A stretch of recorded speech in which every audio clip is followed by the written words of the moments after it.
Okay, so for this problem we have the circuit with 4 capacitors and the switch in the middle. We're being given in a voltage of 210 volts and we're supposed to find the charge at B after the switch is open if it's been closed for a really long time. So we know that capacitors behave as open circuits when they've been charged up for a very long time. So let's take a look at this circuit with this closed switch.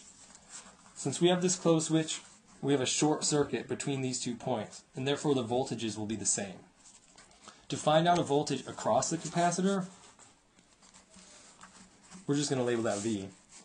We have this set up. We know here we have 210 volts. So for here to our voltage that we're trying to find, we have these 2 capacitors in parallel, so you just add them.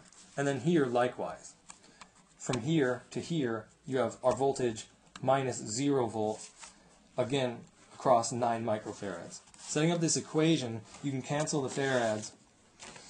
You get 210 minus V equals V, or V across capacitors just equals 105 volts. Now the important thing about that is that once that switch opens, things in the circuit will change, but the voltage can't change instantaneously. So we can use this value of V to solve our problem.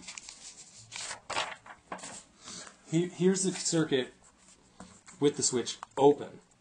As you can see, we have a system of 2 capacitors that are now in series.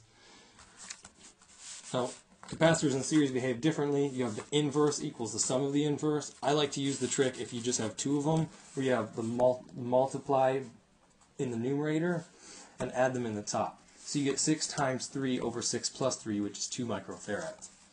Now we know the definition of capacitance is charge over voltage. And by manipulating that equation, we can use charge equals capacitance times voltage. Now we have our equivalent capacitance, and we have the voltage across the capacitor from the previous page. Adding those together, you have 2 times 10 to the 6 farads times 105 volts, which will equate to 210 microcoulombs, which is E in the problem. Answer choice E.